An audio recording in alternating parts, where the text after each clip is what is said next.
series about modern love. In the words of the immortal theologians Salt and Pepper, let's talk about sex. Let's talk about sex, baby. Let's talk about you. A lot of sinners on this side of the room today. And the reason we're talking about sex is because the culture is talking about sex. Wherever you go, the culture is talking about sex. The adage is true, sex sells. I took my son to a video game arcade a few weeks ago, and we were playing a game where you're basically hunting ducks, and in between every round, a half-naked girl shows up to dance in between rounds, which my 7-year-old says, as he looks at this girl who has almost no clothes on, he says, "Isn't she cold outside?" Because we were hunting ducks in the winter. Let's go play Pokemon. Let's play a different game. And everywhere you go, culture is talking about sex. Culture is selling sex. It's in every movie, every podcast, every song that you sing. And the church has sort of taken, for centuries, has taken the sort of Encanto motto, we don't talk about Bruno. And we sort of avoid these topics, even with our children. I remember when I was 15 years old. Now listen, if you think it's awkward to talk about sex, just put yourself in my position. I'm talking about sex while my parents are watching.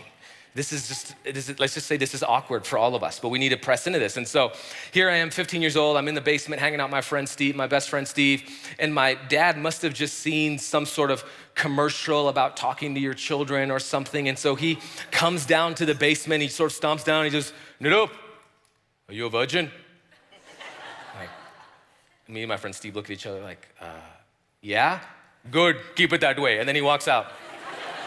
And my friend Steve is like, I think that was the talk. I think your dad just had the talk with both of us. Our culture is obsessed with sex. And what I want to talk to you about today, the idea or my title of the message is, the blessing is in the boundary. The blessing is in the boundary. Turn to your neighbor and say, the blessing is in the boundary. Now, according to many Christians who love the book 2 Opinions chapter 5, in 2 Opinions chapter 5, verse 7, I believe, there is this verse that many Christians quote, and they'll say something like this: God doesn't want you to be happy, He wants you to be.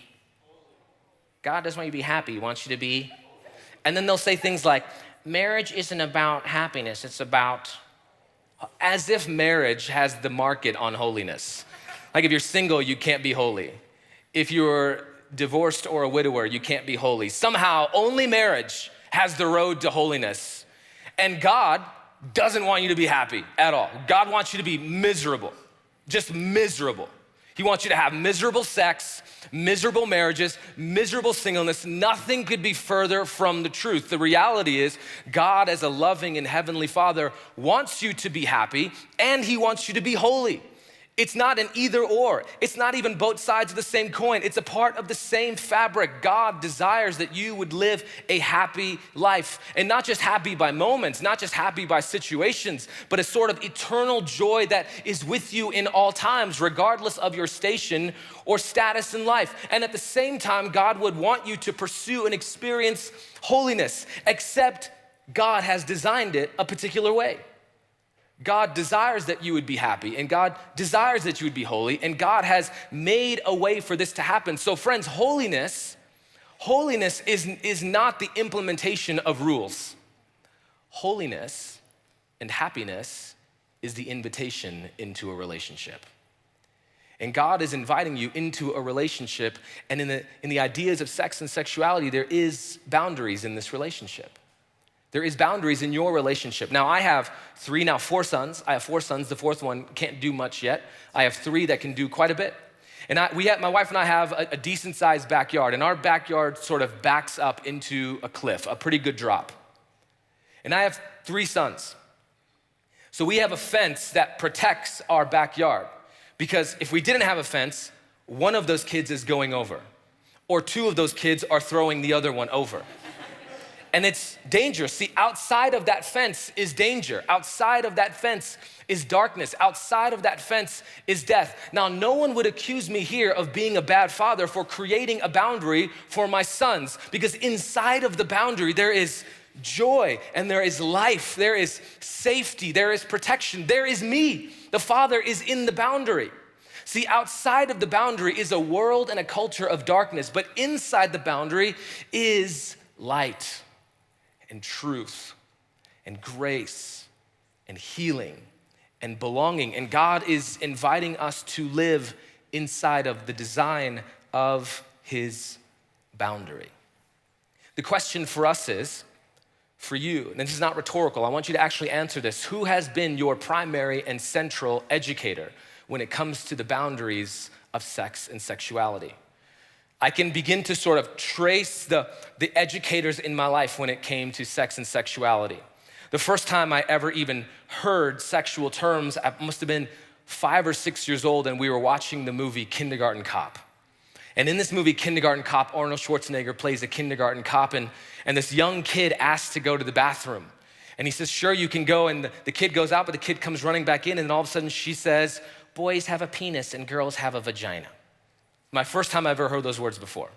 I had no understanding of what they meant. Well, then you fast forward to 5th grade where I have Mrs. Gandhi for my sex ed class. Mrs. Gandhi is a brilliant educator, but in those few moments, I was horrified of what she was teaching. No idea what she was talking about. Later on, my friends would make our way to the library where we discovered this book called the Kama Sutra. And it's a very illustrated book where you have to sort of, I don't even, are people that flexible? You're like looking at this thing. And then in 9th grade, my friend and I are walking home from the bus stop back to my house, and we find a Penthouse magazine. Well, this begins to inform our sex and sexuality. And then my brother at some point taught me where babies come from. And then when I saw how my first son was born, I texted him and said, you were wrong. You were wrong. It's not how babies come into this world. We all have someone educating us. By the time I got to high school, my primary sex educators were R&B music or Dave Matthews. Take your pick.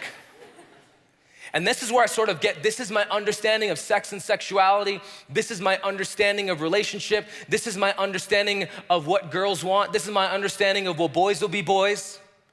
And listen, boys, you don't have to be boys, because God says when you're a boy, you act like a boy. When you're a man, you put away your childish things and you act like a man.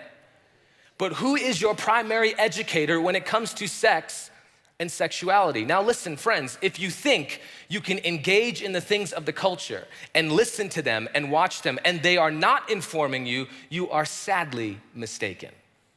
They are all educating you in some way, shape, or form. They are educating you to live in a boundless existence when it comes to sex and sexuality. I love the way that one author puts this. He says this: boundless pleasure is a deception. By God's design, it doesn't exist. And if it did, it could never work. Modern love says there is no boundary at all. Modern love today is far less about intimacy, friendship, honor, and dignity. Instead, we live in a world where sex, whether it be the exploitation of it through personal expression or the exploitation in general, it has become a business, a primary source of entertainment. This is the result of a sexual revolution that began 60 years ago. A revolution that embraced the mantra of anything goes. There is no boundary. The tragedy, however, is not that we are simply informed or influenced by the sexual revolution, which celebrates self-autonomy and casual sex. No, it's far deeper. Friends, we have become, even in the church, disciples of this philosophy.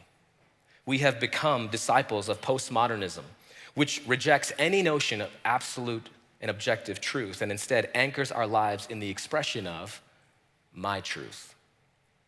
The message of Jesus elevated the dignity and worth of women. It challenged men to take responsibility for their lust and the objectifying of women. It challenged men and women to reserve their bodies for their spouses. It called those who are single and married to surrender their sexuality and sexual desire to the rule of Christ. And yet our modern minds finds this kind of message unappealing, restrictive, and archaic. Yet we live in a culture that profits from lust. Estimates are by the end of this year, pornography will make over $12 billion. That's more than the NFL, the MLB, the NBA, and the NHL combined. And that pales in comparison to what human trafficking and sex trafficking will bring in. Estimated this year, sex trafficking will bring in over $150 billion. This is our culture. a culture which has created sweeping sexual addictions, destroyed families, and still we refuse to acknowledge that with all of its promises of sexual freedom, our cultural ethic of sexuality has enslaved us now more than ever. Our view of sex and sexuality has been distorted, and a distorted perspective will always lead you into a destructive reality. We need a new education. We need new educators. We need a new practice of sexuality in a culture of indulgence. We need the empowering of the Holy Spirit who fills us so that we may walk as those who count our lives worthy of the cross of Christ. And we see our bodies as part of our worship, not supplemental to our discipleship. I love the definition of Christopher Yuan. We've been using this definition in this series. What exactly is holy sexuality? Christopher Yuan says this. He says, holy sexuality consists of two paths: chastity and singleness and faithfulness in marriage. Chastity is more than simply abstention from extramarital sex. It conveys purity and holiness. Faithfulness is more than merely maintaining chastity and avoiding illicit sex. It conveys covenantal commitment. Now, to sort of unpack this series for us and moving on, I want to go to 1 Corinthians chapter 7 and go with me here to this text. This is the church writing to Paul, and Paul is responding to them in this particular letter. Go to verse 1. Paul writes, now concerning the matters about which you wrote, 1 Corinthians and 2 Corinthians, we could say are responsive letters. The church in Corinth has written to Paul asking him several questions or to clarify some things. And Paul is writing to them about the questions they have or the statements they have made. But also, Paul has discovered some things that are happening in the church that the church doesn't want Paul to know about. And then Paul responds to them in a way that is both encouraging and edifying. Edifying means to correct or to course correct. So Paul is writing them to this. Now notice this next part of the sentence. Paul is not quoting himself. This is something that they are saying, and Paul is quoting. This is what the church in Corinth is saying. It is good for a man not to have sexual relations with a woman.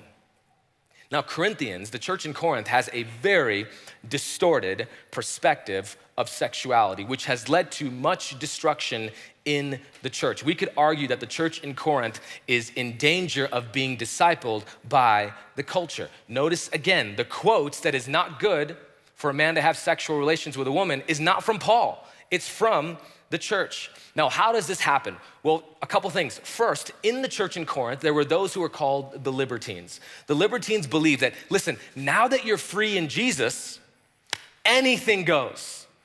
Whatever you want to do is on the table because you're free in Christ. The second thing that's happening is the church in Corinth is in a Roman and Greek culture which is known for its rampant sexuality. In fact, listen to the words of one author, David Instone Brewer. He says this, in Corinth, husbands and wives both had homosexual and heterosexual lovers. Prostitutes not only were accepted, but were a normal part of cultured life. At meals, the host was expected to provide professional sexual entertainment. These were called after dinners. And extramarital affairs were made easier by the widespread use of primitive, though effective, contraception. And when this failed, the baby was killed. Sex had become cheapened into a commodity, and sexual immorality was an all-pervasive vice that even marital sex became tainted. Now imagine if that church in Corinth had the technology we had today. Imagine if they had the access to what we have today. What that church would have looked like. Friends, we are in grave danger of becoming more like the culture every single day. We are more in danger of being called to compromise to the culture. And there's probably no conversation that the culture hates more from the message of Jesus than to live your life fully for him, even your sexuality. Now notice, the response to the distortion in the Corinth church is more distortion. Rather than going back to God's design, they just say, hey, marriage is a social construct and it's only for social necessity. Sex is only for having children, no other reason to have sex. And they even have this distortion that says that celibacy in singleness and even in marriage is somehow more pleasing to God. Now, how did they get here? Now, the church for centuries has been getting sex and sexuality quite wrong. In fact, the early fathers, whom we love, and they've said many amazing things, have gotten some things wrong about sex and sexuality. Some of the early church fathers believed that it was better to die than to have sex. Some of them went so far as to castrate themselves. In fact, one church father believed that when you are hit with the moment of lust and sexual temptation, you should strip yourself down naked and throw yourself into a thorny bush. Now, I'm gonna go ahead and say that that's probably a mood killer. I think you start lusting, you start having thoughts of sexual temptation, you strip down naked and jump into a thorny bush, like those thoughts are gonna go away. I just think they are. And I was telling this to some of our staff this week, and I thought Pastor Trevor coined a wonderful term, and he said, when you get horny, you gotta get thorny. I think that's a t-shirt. I mean, that's definitely a t-shirt, Get horny, get thorny. I think it would sell. The Lord's gym, get thorny. I think it would work. I think it would work. Now, by the 5th century, the Catholic Church said that priests and popes could not marry nor have sex. By the 5th century, priests were writing sex manuals for couples who were married. Now, I'm just gonna throw this out there. I don't think grown men who are virgins writing a sex manual is gonna be awesome for people who are married. I just don't think it's gonna be great. It won't be any fun. Now, I'm no expert at this, but I think this is one of the reasons for the Protestant Reformation, because Catholic men couldn't have sex with their wives whenever they wanted, or nor could the wife. They had times and postures that the sex manual told them to do. So I can just imagine a husband comes home one day and he says, honey, you wanna listen to some Genuine and get it on? And she's like, no, it's Tuesday. The Pope says no. And he says, you know what? We're Protestant now. We're changing. We're changing. Now, where has the church gotten this so wrong? How could they get this so wrong? How could they get to a place where they say it is not good, it is not beautiful, it is not by God's design, it is not morally good to have sex with your own wife? How do we get to this place? Now, lest we judge them, as C.S. Lewis would say, we often become intellectual snobs judging the generations before us. Let's look at some of our own distortions we have today, and some of our own deceptions we have today, and some of the destructive realities we have today. Here's just a few that I could think of. Here's some mantras that we hear today in our culture. Well, as long as you love someone, sex doesn't matter. Sex actually means nothing. Sex is mine to take. There's an entire movement now that's trying to normalize pedophilia. What does it matter what you do with your body? You were born this way. Sex and sexuality won't affect me. Sex is the highest expression of love. Friends, let me tell you, sex is not the highest expression of love. Jesus doesn't say the greatest expression of love is that you would have sex with someone. Last time I checked, it's laying down your life for someone. We have these weird things we do even in the church. We don't have sex, we do petting. Now, can we just say that's a weird word and we just shouldn't use that word anymore? I went to a Christian college where sex was off the table, but oral sex and anal sex wasn't considered sex. I'll save sex for my husband, but anything else I do, well, that's on the table. Married people have awful sex. Masturbation is healthy. Gender is just a social construct. If you're not bisexual by the time you're in high school, there is something deeply wrong with you. Sex determines my value. Lest we become intellectual snobs, we have some deceptions in our own lives. Paul Tripp, in his book, Sex in a Broken World, says this: you live in a deeply broken world that simply does not function as God intended. If you want to understand the nature of sexual sin, or if you want to develop a sexual worldview, you have to include this fact. Our sex and sexuality has been marred by sin. It has been broken by sin. Now, the question is, how will Paul answer this distortion? Will he simply try to modify their behavior or justify whatever they want to do? It seems that what Paul does here in this moment is he reorients them to the truth of the message of the gospel, because a distortion needs a reorientation. In an over-sexualized culture of Corinth and in the over-sexualized culture of today, both in the church and outside the church, Paul does not chastise, shame, or condemn people who are struggling in their sexuality. navigating sexual desires in their singleness, finding a lack of sexual intimacy in their marriage, or those who have been traumatized or abused sexually. Rather, to them and to us today, the scriptures are calling us back. They are reorienting us to God's design of sexuality and inviting us into God's blessing, which is the place of human flourishing, happiness, joy, purpose, pleasure, and holiness. Your sexuality, and we all have a sexuality, is, and this Pastor Trevor defined this in week 1, the human experience of having sexual feelings and desires. We all have this. And because of your sex and sexuality, 3 things are true about your sex and sexuality. Write these down if you will. Number 1 is your sex and sexuality, it is from God and therefore good. There is no shame in the natural desire to touch and be touched, to reach sexual climax, to experience intimacy with another person. God has designed this. Secondly, sex and sexuality includes the maturation of your mind and your body. Boys and girls, we mature from birth. We grow in mind and in body. Several years ago, this is back when we were in Indiana, my wife and I went to a dinner at a family's house, and they had a whole bunch of people there, and they asked if somebody wanted to pray. And so young Josiah, who must have been about 5 years old, says he wants to pray. And so Josiah stands up on the table, and he says, let's all pray. And he says, dear Lord, thank you for my penis. And I thought in that moment, man, this is a very grateful young man. When's the last time you thanked God for some of your body parts? I mean, this Thanksgiving, when you go home and it's time to say what you're grateful for, maybe you should try that. Say, God, family, I'm grateful. And just start see how it goes. It might be awesome. You may not get invited back, but at least you'll know.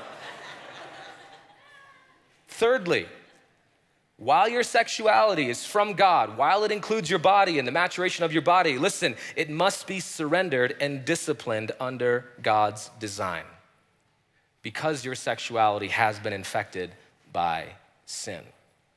Your sexuality is not an identity to be anchored in. It's a desire to be ashamed of or an expression to be autonomously explored. It is a blessing that God has entrusted you with. Note, parents, if you think it's too early to talk to your kids about sex and sexuality, it is not. The culture is talking to them about this from a very young age. You must bring this up early and often, what it means to be made a boy, what it means to be made into a girl, what it means to have sexual desires, what it means to look at someone of the opposite sex, and what do you do with these desires? Not to shame them, but to teach them. This is part of discipleship. It's not too early. Start this. Sex and the expression of sex is so powerful. Now look at God's design. It's so powerful, so connecting at the deepest levels of physical, chemical, emotional, and relational relationship that the only thing strong enough to hold all of its weight and beauty is God's design of covenant marriage. God has designed and invites us into a life of holy sexuality, not in order to limit, control, or manage our pleasure, rather to protect, strengthen, unify, and increase our joy. Now, 3 features about the blessing and the boundary. First feature of what it means to live in God's blessing. Number 1, we pursue God's standard over personal significance. Look at verse 2 in Paul's response. But because of the temptation to sexual immorality, each man should have his own wife. That word have means to have sexual relations with, and each woman her own husband. The reality is, we are all born single. While most of us do not remain this, as Kenneth Bailey would use the words station or status, there are 2 realities to understand in your singleness. First, singleness is not a curse and marriage is not the cure.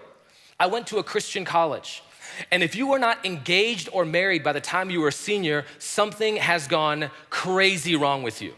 Like there's something tragically wrong with you if you are not married by the time you're a senior. In fact, I was dating a girl all through college, and going into senior year, she asked if we were getting engaged, to which my response was, heck no. 21, I'm not mature to marry myself. And she dumped me about 30 seconds later. We have this lie even in the church. If our children are not married by the time they're 25, oh my gosh, what have we done as parents? Something is tragically wrong with our children. Singleness is not a curse. Marriage is not the cure. Singleness, now listen to this, singles in the house, whether it be for a season or a lifetime, the practice of celibacy is a wonderful high calling that you are called by God into. Secondly, in singleness, we are all tempted to sexual immorality. We are all tempted to go outside of God's design in mind and in body to satisfy the needs of sexual desire. We see this even in the church. A recent study suggests this. This is done only amongst Christians. Amongst Christian women, 60% say that they lust on a frequent basis. 20% of women, Christian women, actively engage in pornography, and this number is steadily rising. 25% of Christian women masturbate regularly.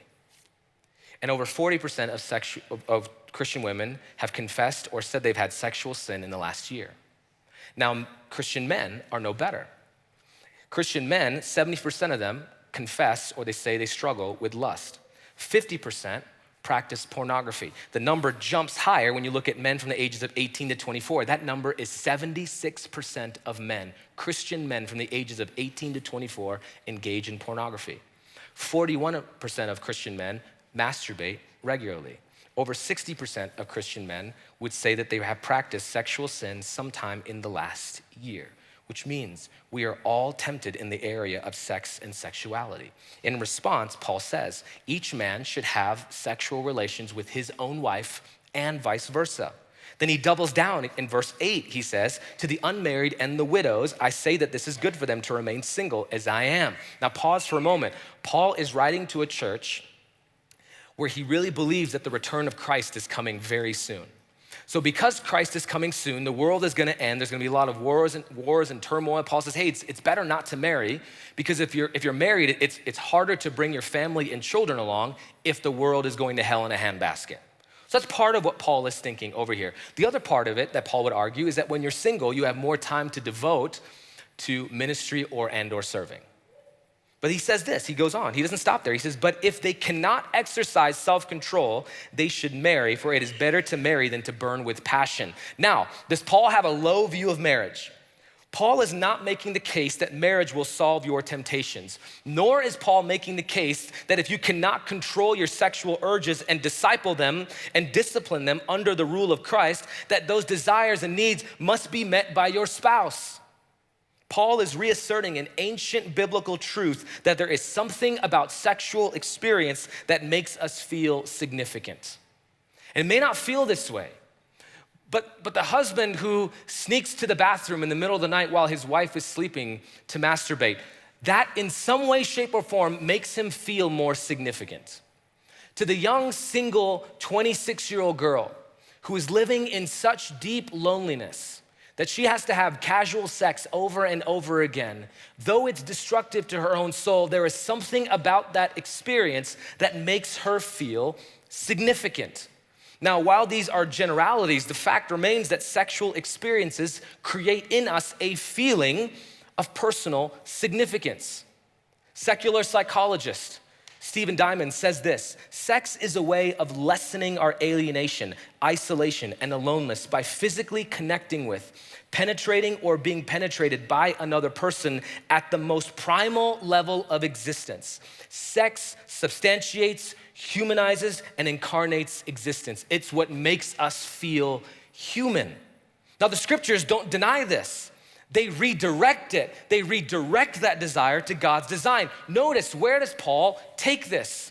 He must have in mind Jesus' answer in Matthew 19 when Jesus is asked about divorce. Jesus says, have you not read that in the beginning, Jesus himself goes back to the beginning, which was Paul does. If you go to Genesis, which is where Paul's mind is going, Genesis 1, 27 through 28, so God created man in his own image. In the image of God, he created him. Male and female, he created them, and God blessed them. And God said, be fruitful and multiply. God creates the earth. He creates Adam. He gives Adam a job to cultivate the land, to name all the animals. But then God looks at Adam alone. This is God with Adam. That's God and Adam together. And God looks at Adam and says, hey, this is not good. So he creates a woman. Adam goes to bed. God takes out a rib. He creates woman. Adam wakes up. For the first time in his life, he sees this new creature that's standing before him naked. And the first words that come to his mind, he says, whoa, man, which is where we get the word woman from. Whoa, man. And then God blesses them and he says, hey, be fruitful and multiply. In fact, God says, eat anything you will except for the tree of the fruit of knowledge and evil, but anything else, eat, be naked, and be unashamed. Now tell me that's not a blessing, friends, to be able to get naked, eat, and be unashamed with your wife. I mean, come on. Does it get much better than that? And God gives them this blessing of be fruitful, multiply. In the very beginning of God's story, he sets forth the standard. He is inviting male and female to unite in covenant love, to hold fast to one another in every season, whether in sorrow or in suffering. And within that covenant relationship, husband and wife are free to express that covenant love in sexual relations with one another. In that covenant love, to explore and to enjoy all that honors one another and all that honors God. Years ago when we were in Indiana, an older woman came up to my wife and begins telling my wife about their sex life to encourage us to have this kind of sex life. And you know, old folks in church, they say some weird stuff. And so maybe this is just a Midwest thing, you know, because older folks have a hard time not commenting on every Facebook post, and they might have a hard time telling young couples what to do or what not to do. So this older woman tells Hannah that the way that they would keep their sexual sort of spice in their marriage when they were younger is that she would hide all over her bodies those tattoo stickers, and then her husband would have to find them. And she said they do this as they get older. And she said it's a little bit harder now because, well, his eyesight is bad and he can't see as good. And every time I saw them, that's all I could think about. Like, oh, there's weird tattoo sex couple over there. Just, I'm trying to preach and they're in the front row. I'm like, that's all I can see is just, I'm like, I wonder where the tattoo is. Why am I thinking about this? Like, has he found it yet? Like, I don't know. What do you do when you find it? That's all I can think about. Sometimes you gotta keep your sex stories to yourself, people. Now, okay. Now, as a note, Jesus was single. Jesus never experienced sexual pleasure. And Jesus was the most significant and lived the most significant life in human existence. God's blessing is not found in status, whether you're single or married. It is not found in experience, but found by reorienting our perspective to the standard of God's design. Now, secondly, we're almost done. Secondly, in order to pursue the blessing and the boundary, we express gratitude over entitlement. We cannot deny the reality that in our culture today, sex is not treated as a gift from God, designed to connect husband and wife in the deepest and most intimate way.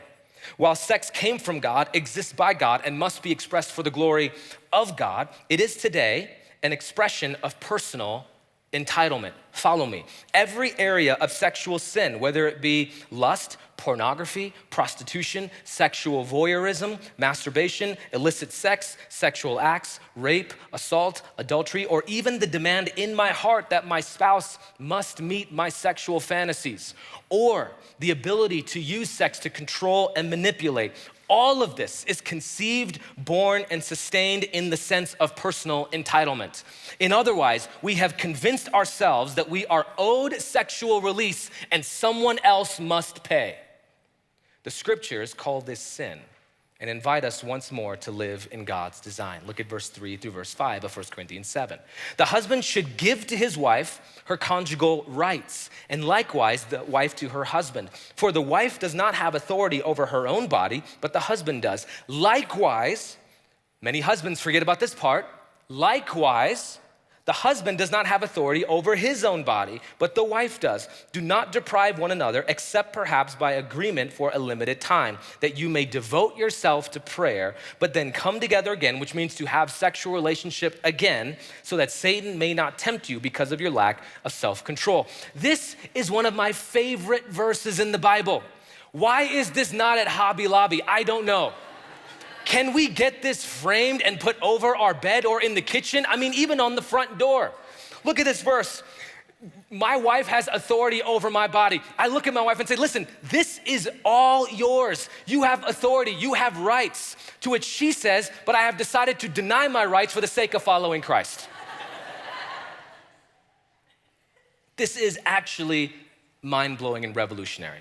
Listen, don't miss this at all. To the church in Corinth that has a distorted view of sexuality and now believes sex, even in marriage, to be evil and should be avoided, Paul reorients them to the truth of mutual submission in sexual practice.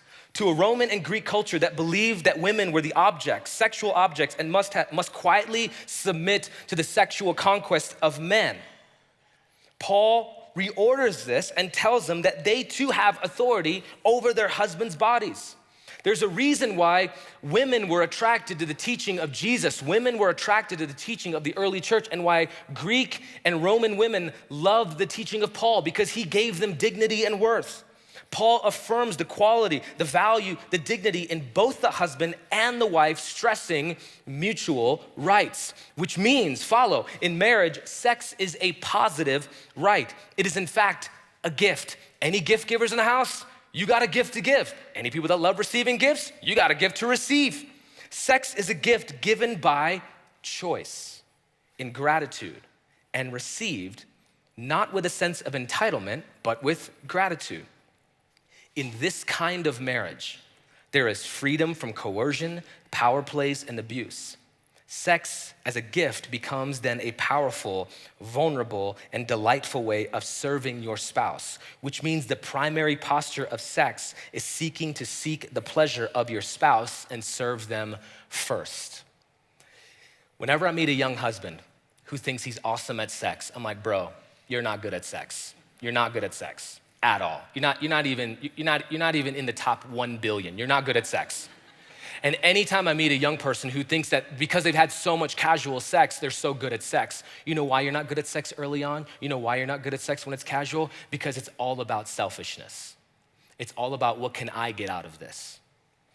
But the longer you're married, and if sex is healthy in your marriage, you become better and better and grow together. You don't become better at having sex with everyone, but with one another. You cannot be an expert at sex with everyone, but you can grow with your spouse together in this area when you talk and you practice healthy sexuality together.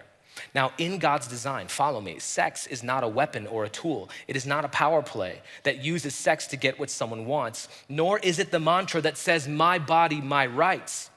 Rather, it is a gift of pleasure and humility that says, your body, your rights, and vice versa. This is revolutionary. So to the singles, as you are thinking about who you should marry or pursue if the Lord leads you into this, one of the questions you have to ask is, to whom do I want to give authority of my body over to? And whose body would I want authority over? Now keep in mind, the biblical definition of authority is not the right to exploit, abuse, or control, but to protect, to nurture, and to care for. So for those married, we must begin to take responsibility of this gift, which means a couple things. One, sex must become a priority, not an obligation. We must normalize in our marriage talking about this, the confusion, the pain, the hesitation, the desires, even the wounding. And listen, I understand this could be weird for many people, because early on it was just like, we're gonna get married and just be sex all the time. Whenever I meet a couple that's engaged, and I always, have you guys talked about your expectations? Like, oh yeah, we've talked about all our expectations. I guarantee you the number of times you think you're gonna have sex every week is vastly different, vastly different. And it's not just, sometimes the evangelical church has said the answer to a bad sex life in marriage is just have more sex. Well, frequency may not solve anything because a lot of your sex life could be determined by sickness, be determined by health. It could be stress in your marriage. It could be pain or trauma or abuse. You have to normalize talking about sex in your marriage as you would talk about anything in your marriage. It has to be part of your conversation. Secondly, sex in marriage must be practiced. Now, when you're early on and it's romantic, all you gotta do is put on a Dave Matthews song and you gotta put on and it happens, sparks are flying. As you get older, you start having kids. The irony of kids is that sex creates them, and once they're born, they destroy your sex life. Like they know something's happening in that room, and me no likey. They understand something's happening. And they don't bother you at all for hours, but for those 30 seconds, they won't leave you alone. Their hands are coming under the door. They're like, I want a snack. Like, get your own snack. I want to go play whatever you want. And then when you come out of the room, your hair's all disheveled. You're like, what do you want, man? I'll get you whatever you want. So sometimes as you get older, you might need to schedule it. You might need, hey, Friday night, this is what's happening, right? This is how marriage works.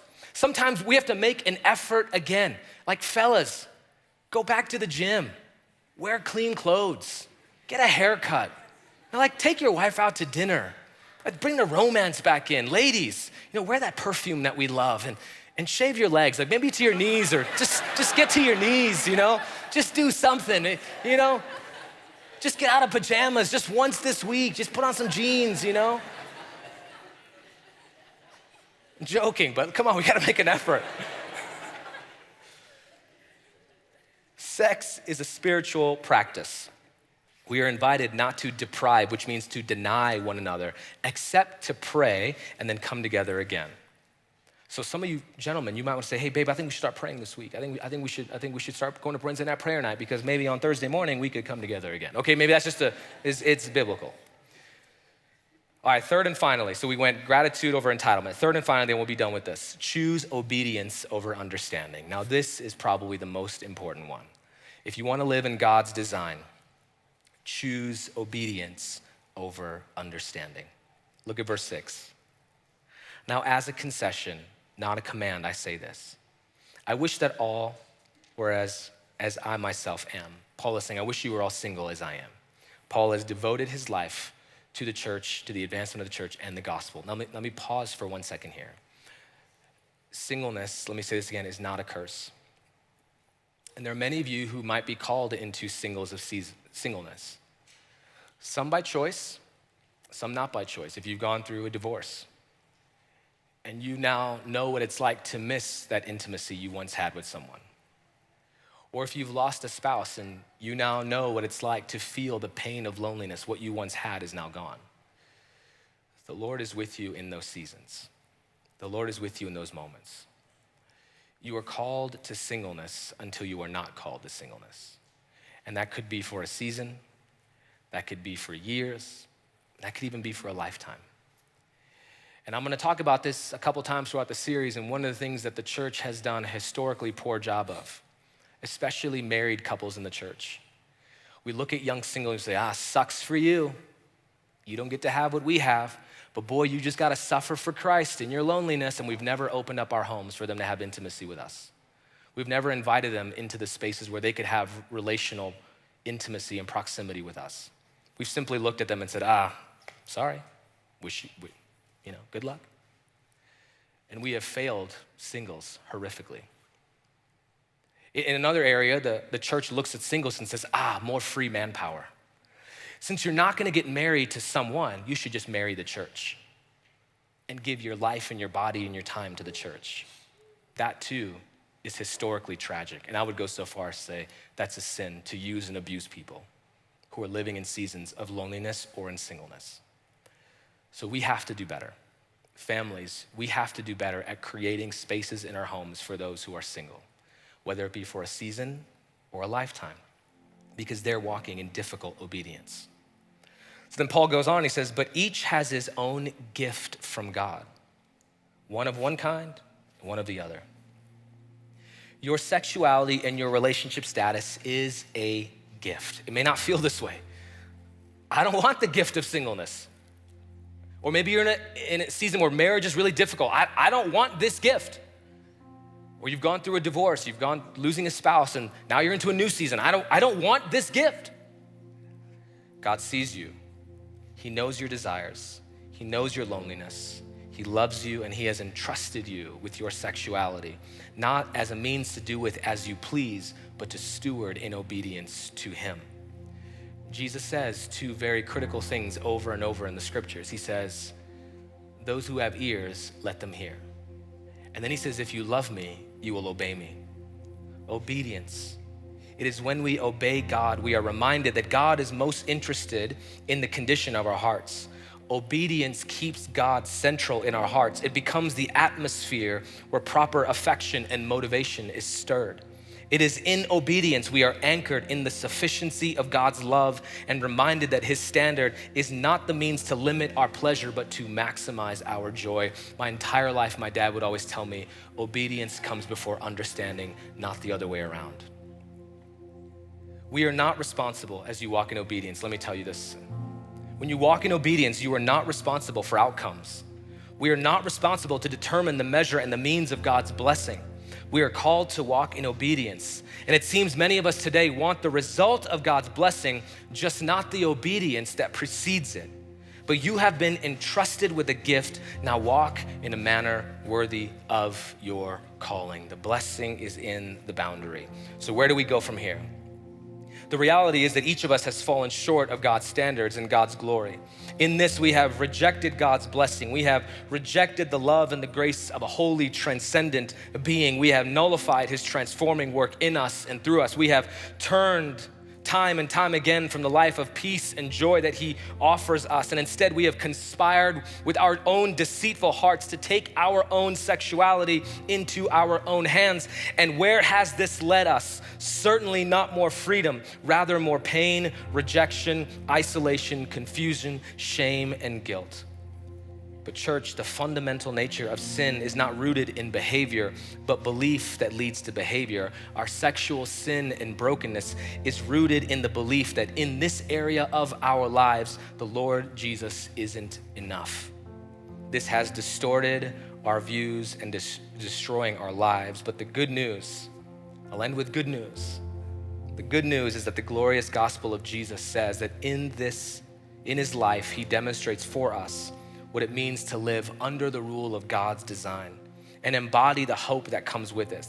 In his death and burial, he consumed in himself every sexual sin and area of sexual brokenness. And by his blood, he has forgiven you and I, and he calls us pure in his resurrection. He conquers the power of sexual temptation over us, and he sets us free. This is the good news of Jesus. To live in the blessing of his design. I'll end with this, and I'm a little bit over, but I'll end with this. You may have gone outside of God's boundary of sexuality, but the good news is you are inside the boundary of his love. You are inside the boundary of his forgiveness. You are inside the boundary of his power and his grace and his mercy, and he calls you to put your hope and your trust in him. Surrender it to him. Love him, obey him, and as you do, you will walk in the blessing that God has for you. And friends, we get to walk in this together.